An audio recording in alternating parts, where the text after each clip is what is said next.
Welcome once again. This is still Razep Africa, and just like you know, it is always in our habit to take you around Africa and tell you a whole lot that is happening in Africa. Today we begin in Kenya, where election developments are unfolding. Kenya has begun a drive to register new voters ahead of next year's general election, with youth using TikTok, Reels and music to shake off apathy among their peers. The 30-day mass voter registration drive launched by the Kenyan Independent Electoral and Boundaries Commission (IEBC) aims to enlist at least 2.5 million new voters in its first phase. The commission says it hopes to add 6.3 million new voters before next year's election. 70% of them are youths. Now, turning to Egypt, the President Abdel Fattah al-Sisi urged U.S. President Donald Trump to help end the Middle East war, now in its second month. Egypt was one of the several Muslim-majority countries whose foreign ministers took part in talks in Pakistan aimed at finding a route to peace. In President al-Sisi's speech, he said he speaks to President Donald Trump in the name of humanity and in the name of everyone he loves, peace, as Mr. President are among those who love peace. President al-Sisi's speech was delivered shortly before Trump threatened to obliterate Iran's electricity plants and curse Islam, where most of its oil is exported from. And now to Central African Republic, where the President Faustin Archange Touadéra was sworn in for a third term. In office since 2016, President Touadéra was re-elected with 77.90% of the votes in a December ballot. The inauguration took place in front of some 20,000 spectators at a stadium in the capital, Bangui, in the presence of Burundi's President Evariste Ndayishimiye, who holds the rotating presidency of the African Union, and the leaders of Congo, Gabon, and the Comoros. During his swearing-in, the president pledged to buttress security and peace.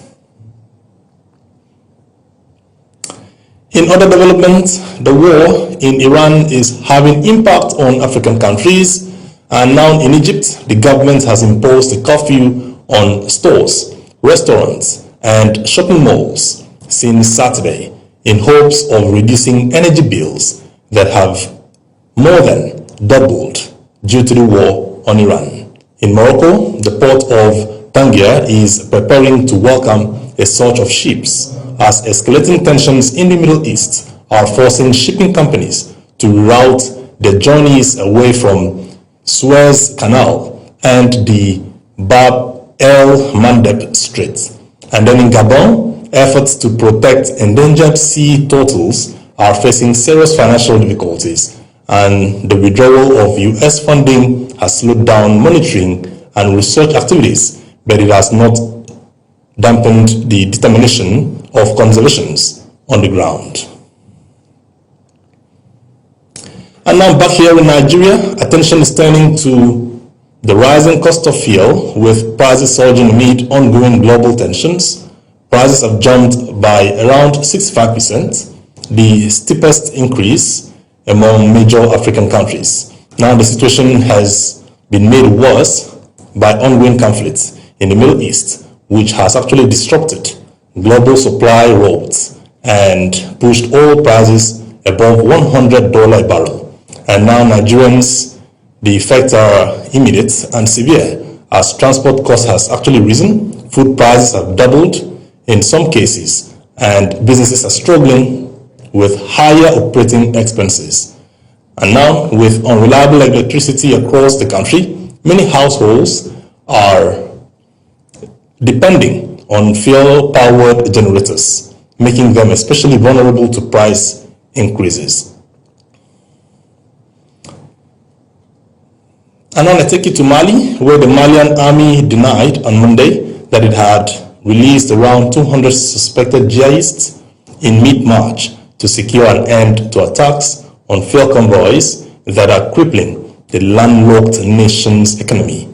Since September, jihadists from the Group of Support of Islam and Muslims, an Al-Qaeda affiliate known by its Arab acronym as JNIM, have been attacking tanker convoys, bringing the capital, Bamako, to a standstill at the height of the crisis in October. Now, while security and political sources have initially reported the release of more than 100 jihadists, a Malian security source and local elected representative later said that around 200 have been freed. The deal included a truce that is supposed to remain in force until the major Muslim festival of Tabaski, which takes place at the end of the month, will hold. And now finally, in Somali, the National Army has taken control of the biggest city in southwest state, prompting the regional leader to resign 2 weeks after his administration said it was severing ties with the federal government.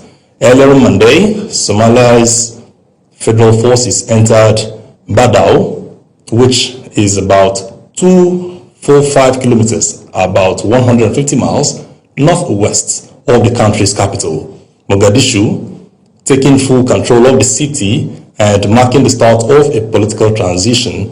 And then many residents have fled Badao over the past week, and some aid agencies suspended activities, fearing clashes that could erupt between the army and the regional forces. And that is news on Razep Africa this morning. Welcome to Razep Africa, the heartbeat of the continent in one show.